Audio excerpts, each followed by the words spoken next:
Opa, boa noite, bem-vindos.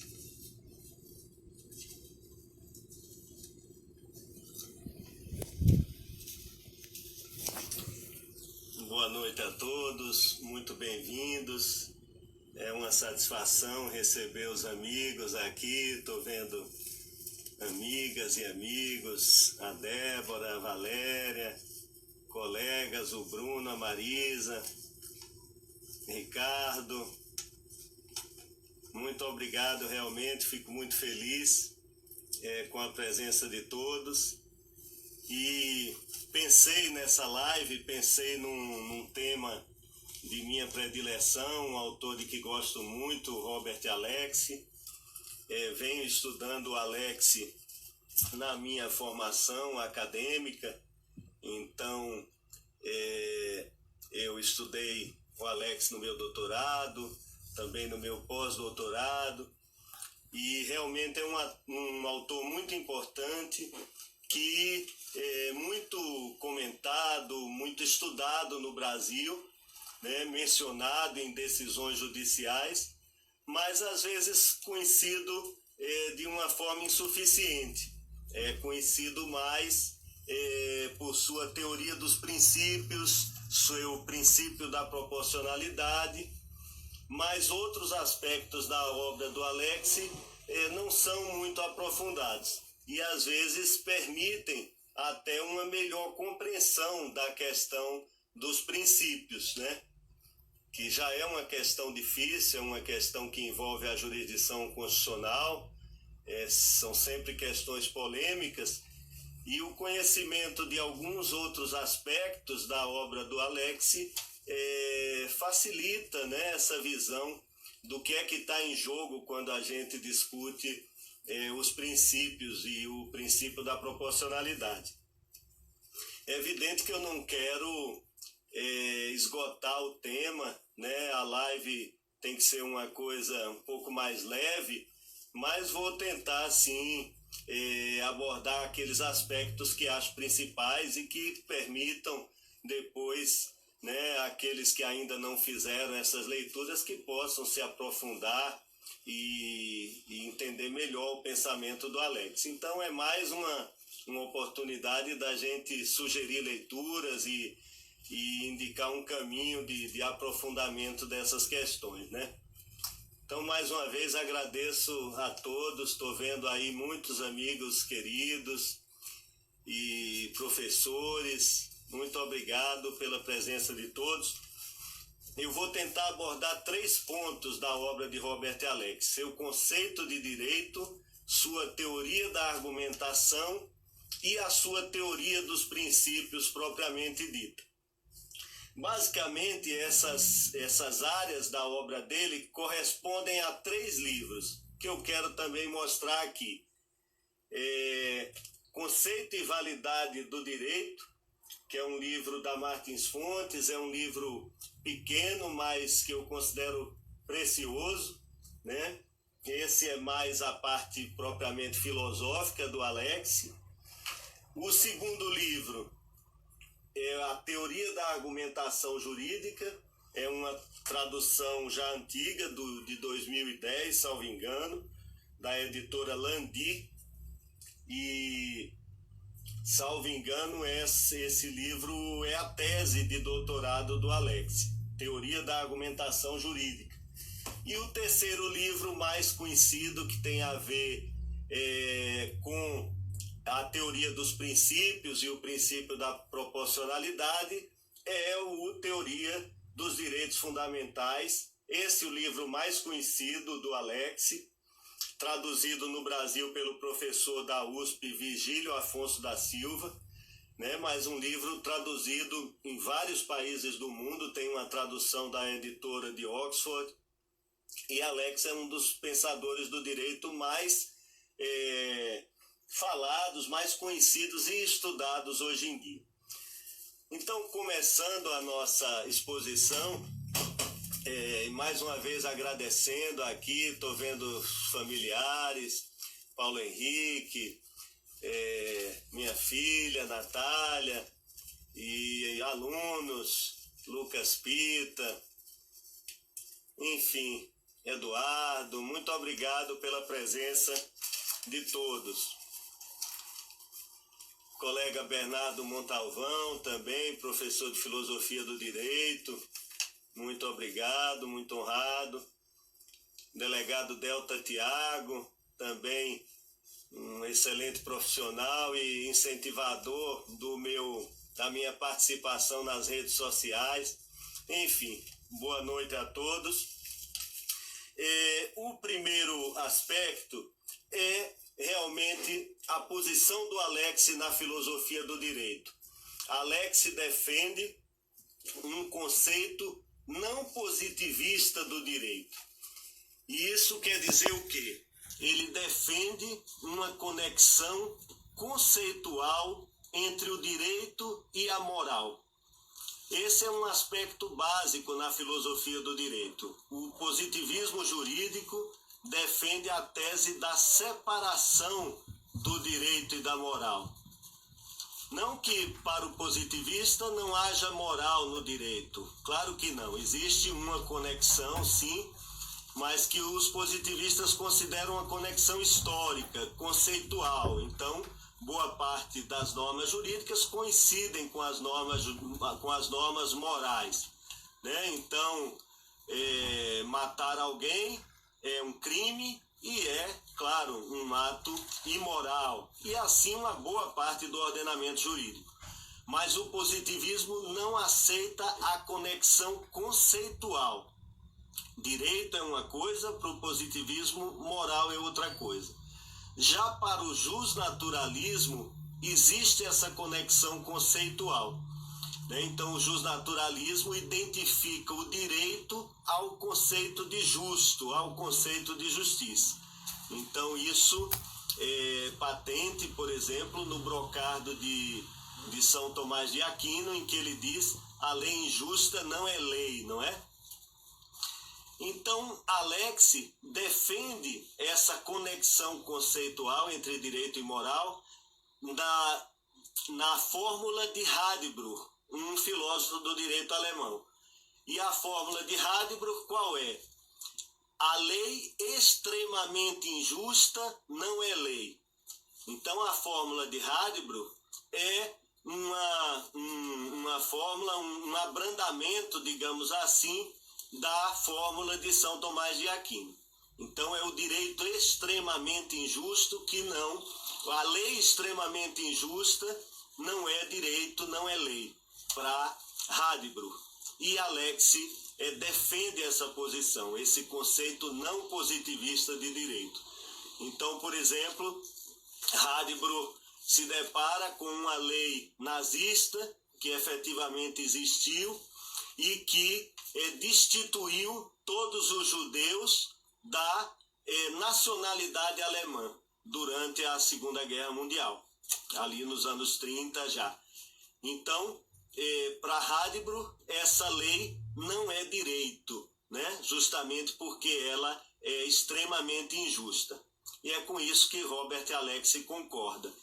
Já o positivismo, como, por exemplo, Herbert Hart, no seu conceito de direito, vai dizer o seguinte: essa lei é extremamente injusta, mas ela é direito, ela é o direito daquele país. Mas completa Hart, mas é muito injusta para ser obedecida. Então ele mantém separados aí os domínios do direito e da justiça. Ele continua vendo na lei injusta o direito, mas ele nega que exista um dever de obediência a esse direito injusto, o próprio positivista, né, no caso Hart. Então esse é o primeiro aspecto que eu queria abordar, para a gente saber que Alex defende esse conceito não positivista de direito. O segundo aspecto é um pouco mais rápido, mas é importante também, tem a ver com a teoria da argumentação jurídica. Alex vai dizer o quê?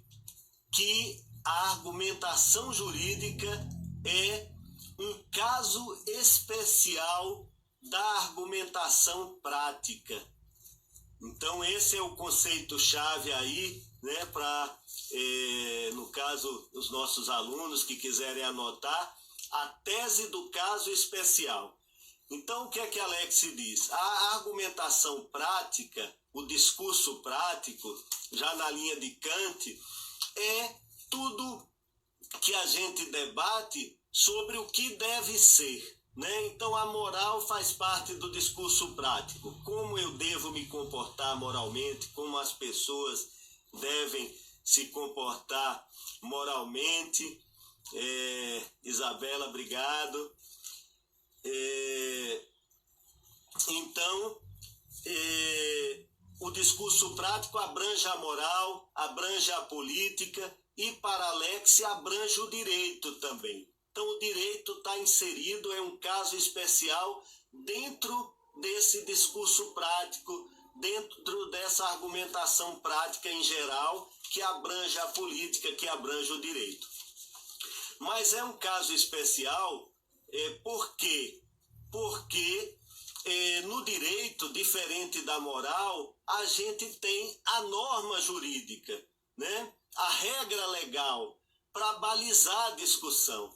Na moral, se a gente vai discutir um tema, por exemplo, o aborto, se a gente vai discutir esse tema moralmente, a gente não tem muitas balizas para tratar disso, né? Nós vamos discutir livremente. Olha, eu acho correto porque acho que a mulher dispõe do seu corpo como ela queira até uma certa duração da gestação. Outro vai dizer não, porque eu acredito que o embrião, desde a concepção, já tem uma dignidade humana. Então, na moral, a discussão é mais livre. Quando no direito há uma norma, e essa norma é um pouco mais específica, a discussão fica até mais fácil, né? Porque a gente não está discutindo a correção moral de uma maneira genérica, está discutindo a correção de um ponto de vista a partir da norma jurídica. Então, por isso, o direito é um caso especial do discurso prático. Mas o que é que o Alex vai dizer, e aqui está um ponto-chave? Ele vai dizer o seguinte: a argumentação jurídica pura, ela é insuficiente para resolver uma boa parte dos casos jurídicos que chegam aos tribunais.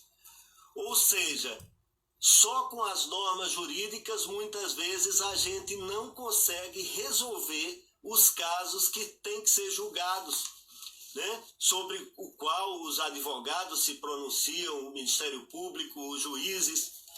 Então, o que o Alex vai dizer é que a argumentação jurídica ela é insuficiente e que aí nós vamos ter que voltar para a argumentação moral, para a argumentação prática em geral. Nós vamos ter que voltar para critérios de racionalidade geral e para critérios de justiça e injustiça, né? E na minha atividade como juiz, como desembargador, isso é muito comum, né? Você está sempre atento à justiça ou à injustiça da solução a que você chega. Então, muitas vezes, esse juízo prático, esse juízo moral, ele vem complementar a sua reflexão jurídica, né? E, às vezes, alterar suas conclusões por questões de justiça, por questões de racionalidade. Então, eu vou citar só 2 exemplos para terminar essa parte que mostram essa conexão do direito e da moral, que Alex já falava lá no conceito de direito, e deixa eu ver o que o Cícero disse. Sim.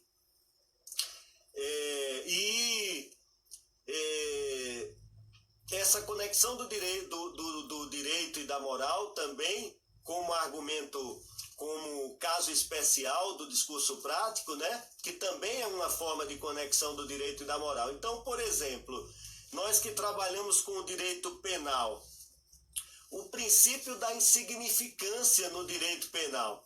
E o delegado, o professor Tiago, aborda isso no seu mais recente livro. O princípio da insignificância, ele é uma forma de fazer justiça, de introduzir na questão jurídica um raciocínio que é extrajurídico. Nós vamos dizer, olha, isso aqui configura um crime, mas é muito pequeno, é insignificante para justificar a punição, né? Um outro aspecto que mostra esse raciocínio moral do juiz, esse raciocínio mais amplo, no penal ainda, as causas supralegais de exclusão da culpabilidade, né? A inexigibilidade de conduta diversa. Então, no penal, quando a gente está tratando dos crimes previdenciários, a questão das dificuldades financeiras da empresa, isso tudo é uma construção jurisprudencial, né? Você vê, o nome é causa supralegal. Então, só estou dando esses poucos exemplos de muitos que poderiam ser colhidos na jurisprudência para dizer que eu acho sim que o Alex tem razão quando ele fala que quando ele defende a conexão do direito e da moral, né, no nível argumentativo, porque é muito difícil que o juiz consiga abstrair totalmente o raciocínio moral do seu mistério de julgar, de aplicar o direito. O terceiro aspecto da obra de Alex, o mais conhecido,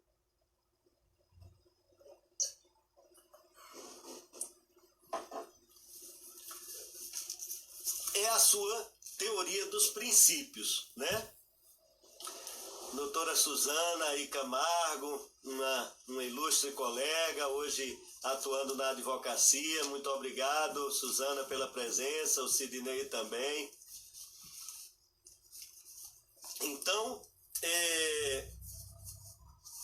Alex, a sua teoria dos princípios também tem a ver com a conexão do direito e da moral, porque os princípios para Alex são um fator de conexão do direito e da moral. Então, ele é explícito no seu livro, Teoria dos Direitos Fundamentais, ele é explícito ao dizer que conceitos como igualdade, liberdade, dignidade da pessoa humana, que são hoje princípios constitucionais, são também conceitos da filosofia moral, né? Então, doutor Zé Carlos Francisco, meu colega, grande amigo, muito obrigado, Zé. Eu tento, no final, talvez, falar um pouquinho do Hart. Então, só retomando esse aspecto, então Alex fala que os princípios constitucionais são também conceitos da filosofia moral. E aí exemplifica com a igualdade, com a liberdade, com a dignidade, né? Então, esses princípios são, sim, uma ponte entre o discurso jurídico e o discurso moral. E, segundo Alex também, os princípios são valores. Ele é explícito também ao dizer isso, que os princípios são valores. O Robert Alex, assim como o Ronald Dworkin, embora haja diferenças entre eles, defende uma distinção entre princípio e regra, né? Princípios e regras são espécies de normas jurídicas, mas são diferentes. As regras seriam mandamentos definitivos. Elas são mais fáceis de interpretar e nós sabemos com facilidade se elas se aplicam ou não. Então, por exemplo, os alunos devem permanecer na sala até que toque o sinal do intervalo. Isso é claramente uma regra jurídica, ela é precisa, os pressupostos de fato de sua aplicação são bem palpáveis, né? Mas quando você pega o princípio da liberdade de expressão basicamente está enunciado assim na Constituição. Então, você vê que é muito diferente. Então, o Zagrebelski, por exemplo, vai dizer: os princípios não apresentam pressupostos de fato, né? Então, para Alex, enquanto as regras são mandamentos definitivos, os princípios são mandamentos prima facie. Isso é um conceito que a gente tem que ter do Alex. Princípio como mandamento prima facie, como mandamento à primeira vista, né? Como uma norma jurídica que obriga em tese. Então você tem a liberdade de expressão, você tem a dignidade da pessoa humana, você tem o direito à intimidade, todos esses são princípios constitucionais. Você não pode dizer de antemão se eles vão se aplicar ou não aos casos concretos. Por isso que Alex se recupera do filósofo moral David Ross, ele recupera a noção de dever prima facie, que Ross aplica na moral. Então o que Alex diz é o seguinte: olha, nós temos todos esses princípios, mas eles colidem. Então essa é uma outra noção indissociavelmente ligada aos princípios de Alex, a colisão entre eles. Então, os princípios, eles são prima facie, você não sabe exatamente quando eles vão se aplicar, e justamente porque eles colidem no caso concreto. Então, no caso concreto, a liberdade de expressão pode colidir com o direito à intimidade, com a dignidade da pessoa humana, e aí, só no caso concreto é que você poderia estabelecer qual é o princípio que vai prevalecer. Então, o Alex, nesse sentido, tem uma abordagem particularista. Ele acredita que a resposta correta vai surgir no caso concreto, né? Os princípios não têm hierarquia abstrata entre si. Isso é outro aspecto importante. Mas no caso concreto, com suas diversas circunstâncias, com suas diversas condições, vai surgir ali um juízo de precedência, um juízo de qual princípio deva preponderar, deva prevalecer. Né? Então, eu vou pegar um exemplo clássico na nossa jurisprudência quando se fala de proporcionalidade. O caso Elvanger, que foi julgado em 2004, o habeas corpus 82424. Então, o caso Elvanger foi o seguinte: Elvanger era não sei se ele é vivo, um editor gaúcho, e ele passa a editar obras de cunho nazista no sul do país. Ele mantém uma editora e edita obras de conteúdo antissemita, e ele acaba sendo processado pelo Ministério Público pelo artigo 20 daquela lei de discriminação racial, por promover apologia da discriminação e etc. E ele é condenado, seu habeas corpus chega ao Supremo. Então aí nós temos a colisão do princípio da liberdade de expressão e do princípio da dignidade da pessoa humana, que estaria sendo ferido ali pela liberdade de expressão do Elvanger, né? Então, são esses princípios que colidem. E como é que o Supremo vai julgar isso, né? Essa questão tão famosa também em outros países do discurso de ódio. O Supremo vai julgar mantendo a condenação de Elvanger e dizendo que ele não tinha liberdade de expressão no caso. Então, na colisão de princípios, pode ser que um princípio realmente seja suprimido ali da solução do caso, na ponderação concreta. Nem sempre é possível fazer aquela concordância prática, né, de que se fala de maneira que você pudesse acomodar com uma certa decisão os dois princípios. Às vezes um princípio vai ceder realmente na ponderação. Então, é o caso concreto, com suas circunstâncias concretas, que vai apontar no sentido da prevalência ou não de um princípio.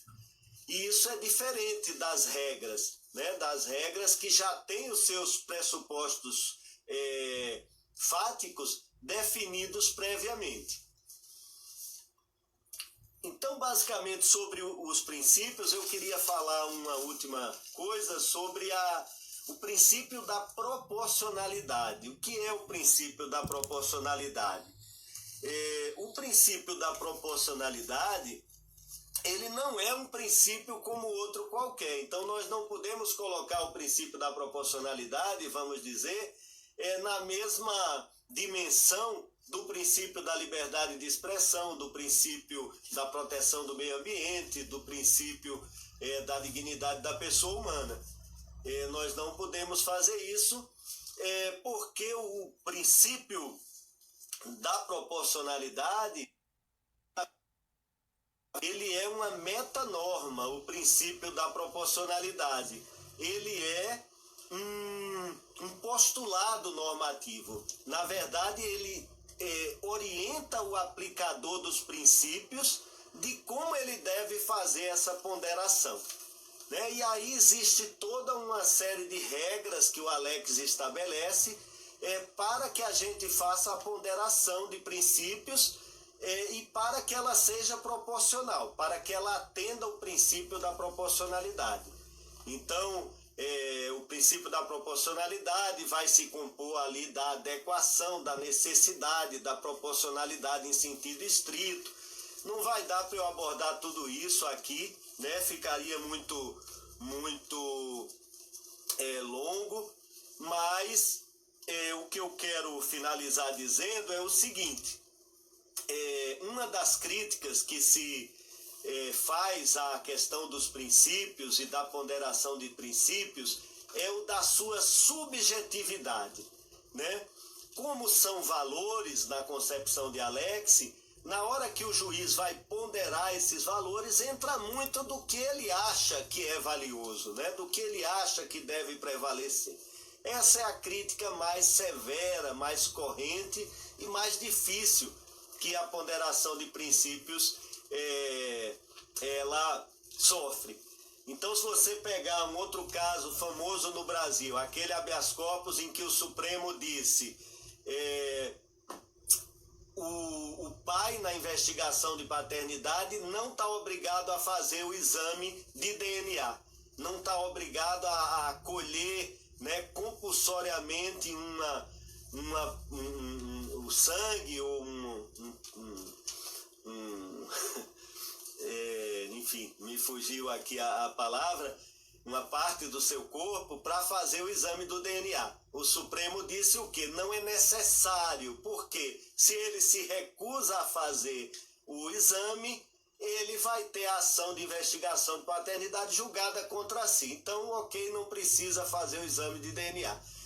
Mas o ministro Francisco Rezec, que ficou vencido, ele vai e diz assim: olha, eu sou contra isso, porque para mim o que está em jogo aí é saber a real paternidade. Então, para mim, isso é um valor mais importante do que o camarada ter um pouco de sangue colhido, né? Para um filho saber se realmente aquele é o pai ou não, é ou não o seu pai. Então aí o Francisco Rezec, né, mostra uma divergência valorativa, né? Ele ali está valorando de forma diferente cada um dos princípios em jogo. Então é muito difícil essa questão da subjetividade, né, dos princípios e da ponderação de princípios, mas eu finalizo justamente para abrir um pouco aí talvez para as questões, um pouquinho, dizendo o seguinte: Alex acredita na racionalidade desse juízo sobre a ponderação, sobre os princípios. Então, o seu esforço é de racionalizar a ponderação de princípios e ele acredita que isso é possível, né? Em certa medida. No seu pós-fácil, a Teoria dos Direitos Fundamentais, ele reconhece algumas situações em que isso não seria possível, mas em geral ele acredita sim, e aí ele debate com Habermas, que faz uma crítica severa a Alex e a ponderação de princípios, mas ele debate dizendo é possível fazer um juízo de racionalidade sobre qual princípio deve preponderar num determinado caso, né? Então, basicamente, gente, é isso, né? É isso que eu queria falar. Agradeço, não consegui introduzir na fala os comentários diversos, perdi muita coisa, né? Mas fico contente com a participação de todos. O Clarkson está dizendo aqui que não há hierarquia dos princípios. É verdade, Clarkson, não há uma hierarquia abstrata. Ela vai surgir a prevalência só no caso concreto, né? Obrigado, Luiz e colega, juíza Luiz e Filgueiras, muito obrigado pela presença. Amigo Marco Freire. Kátia, Isadora, muito obrigado pela presença de vocês todos. Se quiserem, Andréia, professor Zé Carlos Francisco, muito obrigado. Mariana, obrigado. Rafaela. Se vocês quiserem, Joaldo, grande abraço. Se vocês quiserem fazer alguma pergunta, alguma consideração agora, eu já de alguma forma esgotei o que eu queria falar, fico mais tranquilo. Luan Carlos, não, Alex não concorda que há uma única resposta correta. Ele concorda que pode-se chegar a uma resposta racional.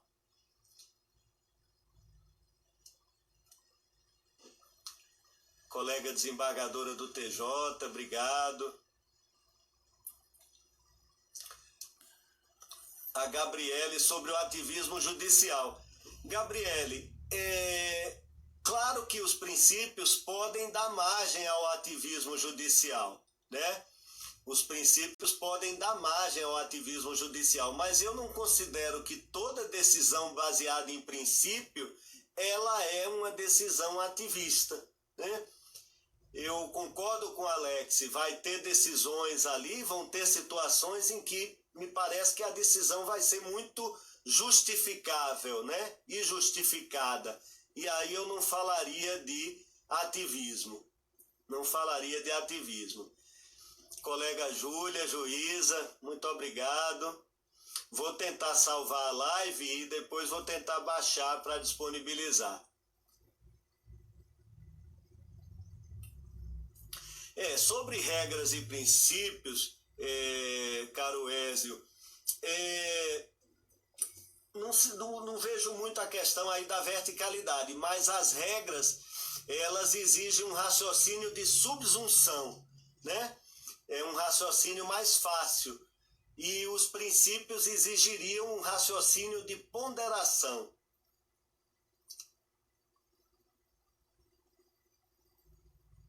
Sim. É claro que os princípios podem abrir margem para a discricionariedade judicial, para o ativismo, como eu falei, por conta da subjetividade dos princípios.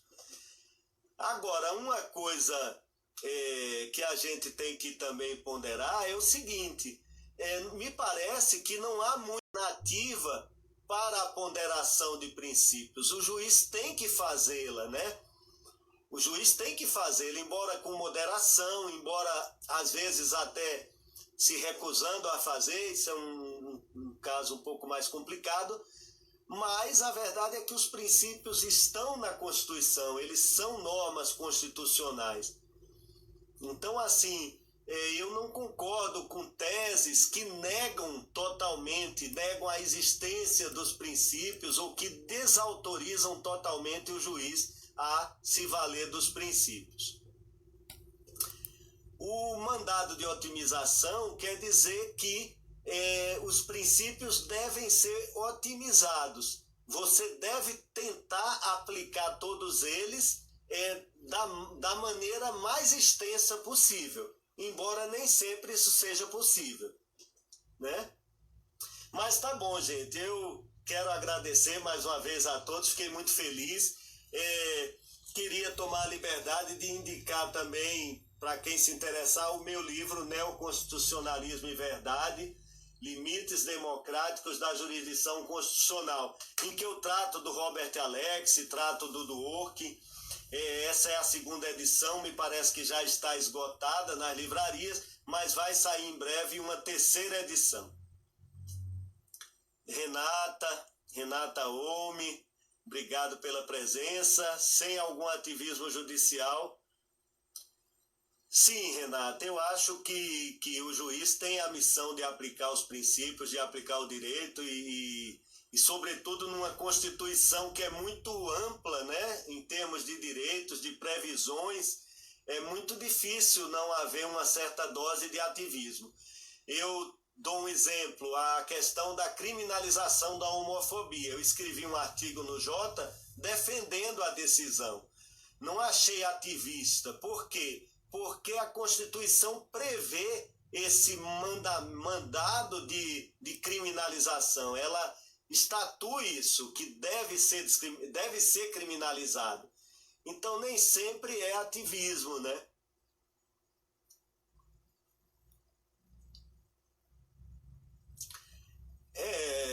Romualdo, existe a separação do direito e da moral no positivismo, né? Então o juiz não poderia fazer uso da moral, o juiz não poderia deixar de aplicar uma norma por uma consideração de justiça, mas como eu disse, isso é extremamente difícil.